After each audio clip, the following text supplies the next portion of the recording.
sir. Absolutely. There's a real you. Richard Wright said it best. He said, the impulse to dream has slowly been beaten out of me through the experiences of life. So when you live in a culture that is designed to destroy your sense of self, where you are marginalized, where you have a feeling of being hopeless and powerless, and you're terrorized. I remember going downtown with my mother, and I saw a water fountain. I think I was about 5 years old, and I ran and I drank from the water fountain. All of a sudden, she grabbed me by the neck and said, "Don't you ever do that again," and start punching me in the back of my head and my face, and got me down on the ground, was punching me relentlessly. And I said, "Mama, please, it's me, Mama, it's me," with this crazed look in her eyes. And then a white policeman came, and he had a nightstick in his hand. He was hitting it in his left hand. Oh. He said, "Okay, all right, you beat that little nigger boy enough. Now, I won't have to beat him with this nightstick." And he walked away laughing. And my mother broke down and started crying and saying, "Leslie, I'm so sorry. I'm so sorry." I said, "Mama, why'd you beat me like that?" She said, "These water fountains are for white only, son. And if that cop had hit you with his nightstick, he would have to kill me. I'd have fought him till he killed me, and I'd left you and your brothers and sisters by themselves to raise themselves. I'm so sorry." And the book called Learned Optimism, Seligman talk about the fact that between ages 0 and 5, we determine what's available to us and what's not available to us. And so that was a defining moment. I knew there are certain things I could not do, certain places I could not go. They used to have signs on Miami Beach that said, "Jews, dogs, and coloreds not allowed." And so now you have to operate within the constraints of the dominant society and the things that they've created for you. And it's a challenge to see yourself beyond that and to work to get outside of that, even after those laws have changed, because that has become so much a part of you. You unconsciously operate within the parameters of what has been put in place. Like you're driving on the expressway, the 405, and you'll get off on an exit that you weren't going in that direction, but you unconsciously did it because you've done it so many times that many people, because they're not making a conscious, deliberate, determined effort to think outside of what life has thrown at them, they end up doing the same thing over and over and over again. Einstein said that thinking that has brought me this far has created some problems that this thinking can't solve. And so through relationships, through reading, through studies, through goals and dreams beyond your comfort zone, it allows you to begin to live out of your imagination as opposed to out of your history. Disney said, the imagination is a preview of what's to come. And so as a kid, I dreamed a lot about taking care of my mother. I used to go with her to work to clean homes, and she kept her children, and she cooked for these wealthy families. My mother could bake a sweet potato pie so good you couldn't eat it with your shoes on. You had to take your shoes off so you could wiggle your toes. And I used to look at these big, beautiful mansions and said, "Mama, what is it, Leslie? When I become a man, I'm gonna buy you a big, beautiful home just like this." "Oh, you don't have to do this." I said, "I know, but you didn't have to adopt us either." And you did. And so I'm here with you because of two women. One gave me life, the other one gave me love. God took me out of my biological mother's womb and placed me in the heart of my adopted mother. And because of her example and my love for her and the passion that I felt in my heart, I've got to do something to make her proud. I've got to do something to put myself in position to be able to take care of her. That drove me. Nietzsche said, if you know the why for living, you can endure almost anyhow. If you're an immigrant and you're watching television and you see people who can come from white cultures with no problems whatsoever, like the president's in-laws, but brown people coming from other countries, they're separated from their children and put in cages, and there's a silence. There's not millions of people protesting and saying, this is not who we are as a country. This is inhumane. I believe that all of us have a responsibility that we want to live a life that will outlive us, the work that you're doing. There are people that you will never meet, whose lives that you've transformed, that you're living a life that will outlive you. Just think about the fact that this program has given a lot of people hope, and there's hope in the future. It gives you power in the present. Every 40 seconds, someone commits suicide. But because of something you say or some guest that you've invited, and as they share their story, you interrupt that story of being hopeless and powerless and not wanting to be here anymore. And because they took the time to watch, you create an experience. Oliver Wendell Holmes said that once a man or woman's mind has been expanded with an idea, concept, or experience, it can never be satisfied to going back to where it was. And so at the end of the program, at the end of one of your presentations, there are people who, because of you, their lives will be transformed, and they will become a pencil, as Mother Teresa would say, in the hand of God, and start writing a new chapter with their lives. That's the reason why you designed this program, you and your team, for them to do that they have to expose themselves to something that will give them a different vision of themselves. And in addition to that, they have to put themselves in a community of what I call OQP, only quality people. A gentleman who dramatically transformed my life, I was a junior at Booker T. Washington High School in Miami, Florida. And I went in his class looking for another friend, and he said, go to the board and work this problem out for me. I said, sir, I can't do that. He said, why not? I said, I'm not one of your students. He said, do it anyhow. And the other kids started laughing, saying, he's Leslie, he's DT. And he said, what's DT? His brother is smart, but he's the dumb twin. And I said, I am, sir. And he came from behind his desk and he pointed at me, he said, don't you ever say that again. Someone's opinion of you does not have to become your reality. And he taught me three things. He said, if you want to become successful in life, young man, he said, number one, you got to change your mindset. He said, you don't get in life what you want, you get in life what you are. Number two, practice OQP, only quality people. You earn within $2,000 to $3,000 of your closest friends. I found that out. I left all my broke friends. I said, y'all gotta go.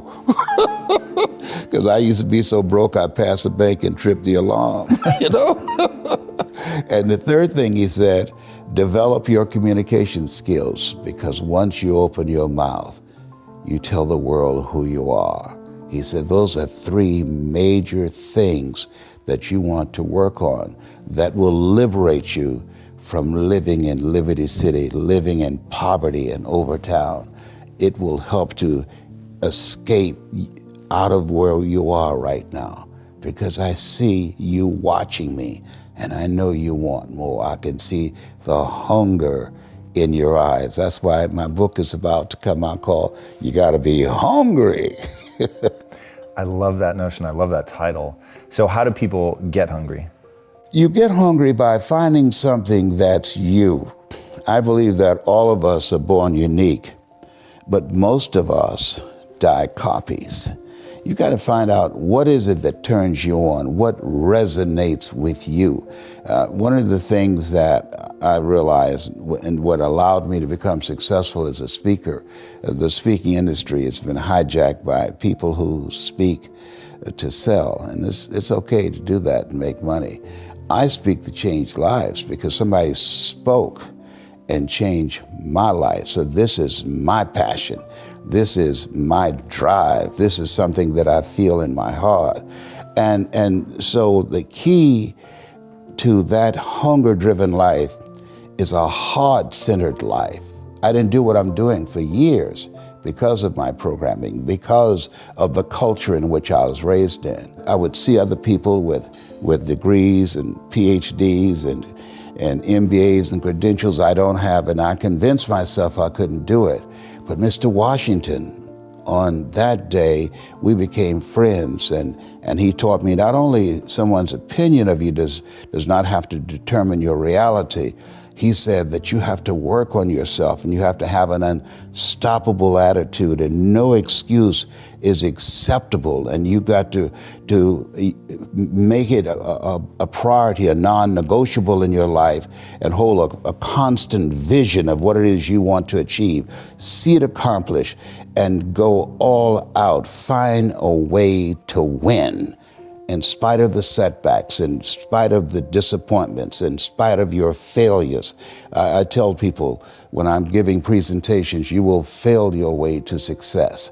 I have a saying, as life knocks you down, try and land on your back, because if you can look up, you can get up.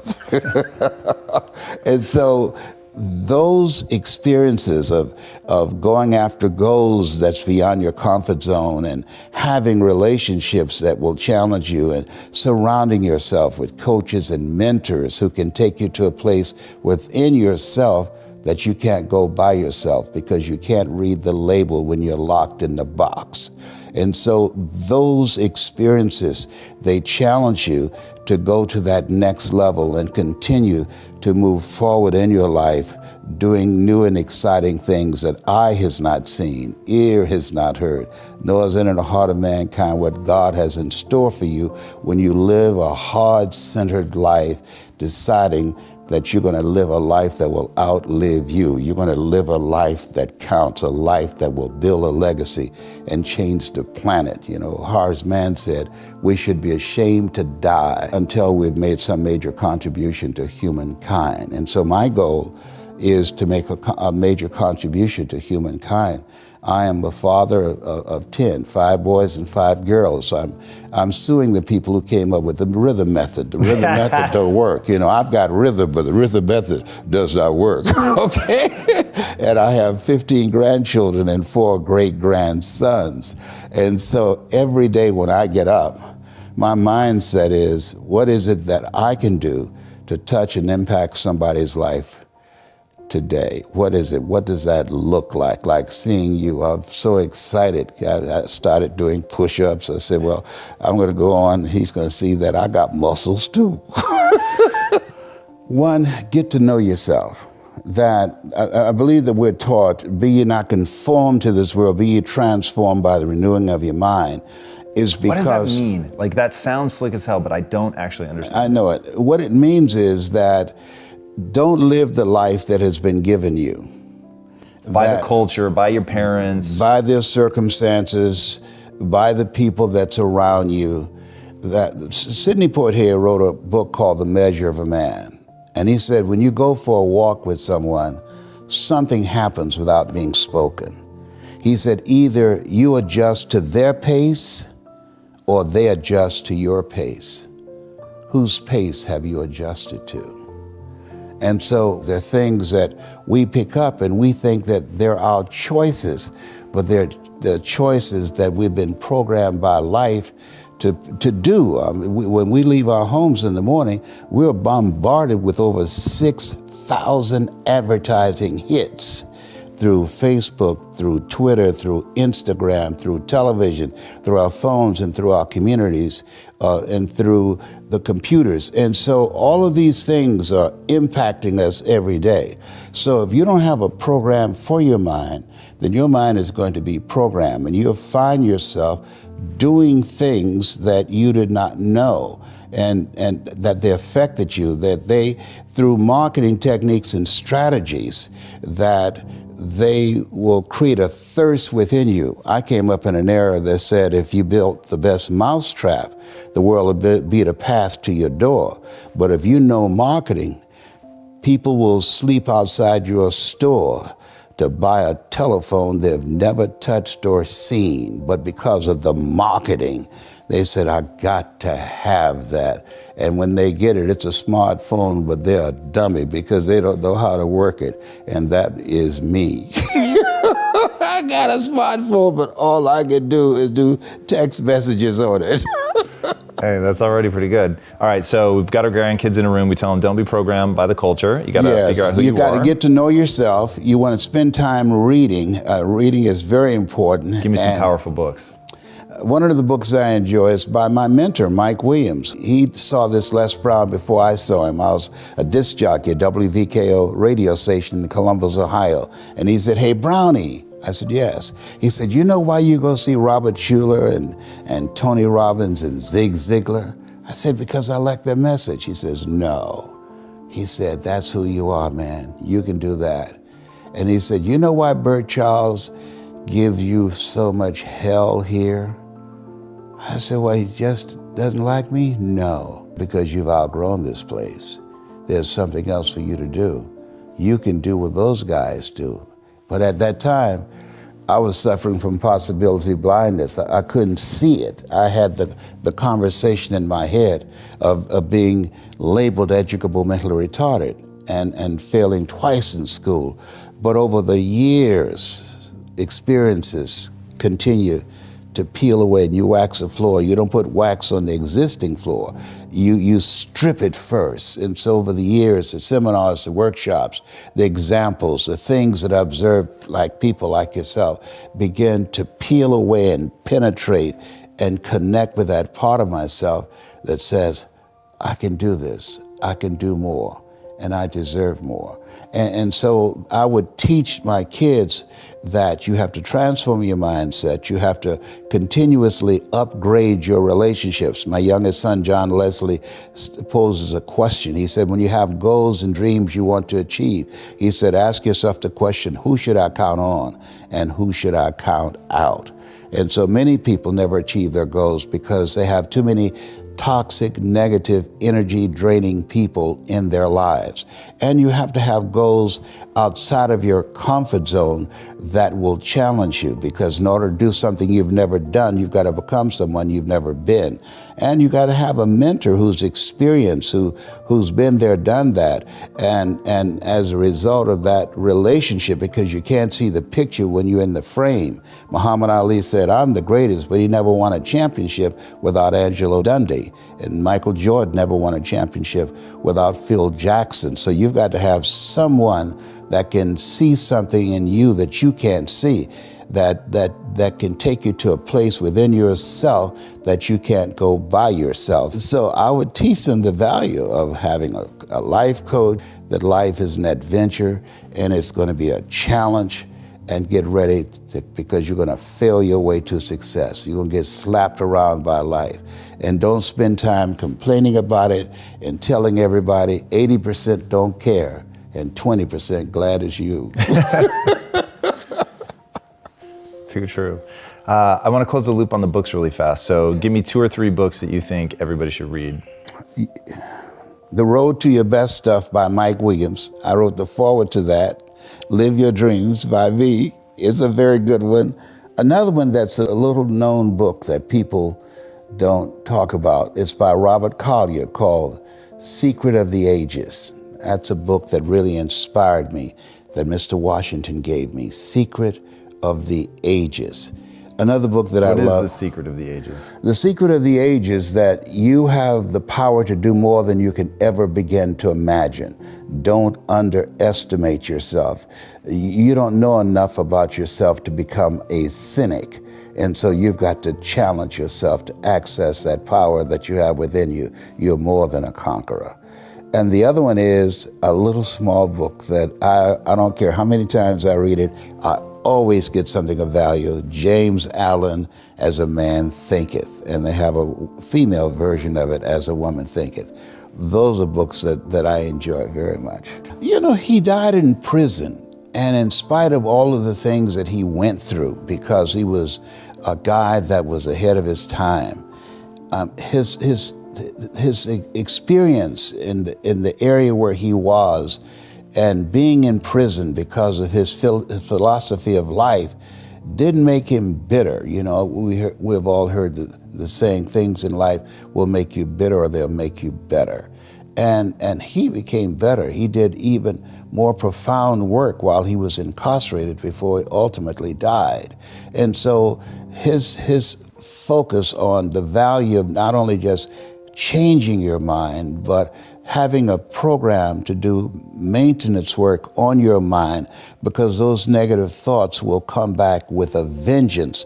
Once you stop the ritual of whatever you are doing, that will hold those negative thoughts in check. Negative thoughts are like weeds. You can't kill weeds. You can hold them down for a minute, but once you stop doing the things to overpower those negative thoughts, because we've been taught to dislike ourselves, that if I said to you, Tom, you can't do this show, you just don't have what it takes. You have a face that only a mother could love, Tom. You can't do this. Then MIT did this study, and somebody else has to come along and say, Tom, don't pay any attention. You can do it, Tom. You can do this. Don't listen to him. You can do this. Listen to me, Linda. You can do this. 17 times to neutralize that one time. And so when we think about him and his work, and he did a lot of profound work, it's focused on how to begin to get under those conscious thoughts and impact that subconscious mind to create an ongoing process of renewing how we see ourselves. We've developed a program called 4 Steps to Greatness, and it's a cyclic process. One, self-awareness, where you constantly, every day when I get up, I read. I get up and there's a scripture I love, because all things work together for good for those who love God and for those who are called according to his purpose. And so I meditate on that, and I visualize myself doing some good stuff in the planet. The next step is not only self-awareness, but the next thing is self-approval, that you have to have a program that will increase your sense of self, reading, doing good work, volunteering, constantly looking for ways in which you can improve all the dimensions of your life, being a better father, being a better husband, a wife, or being a better person, because we want to have a holistic approach to life. Because if your achievements outgrow your sense of self, you will unconsciously engage in self-destructive behavior. And we're witnessing that now on a national level.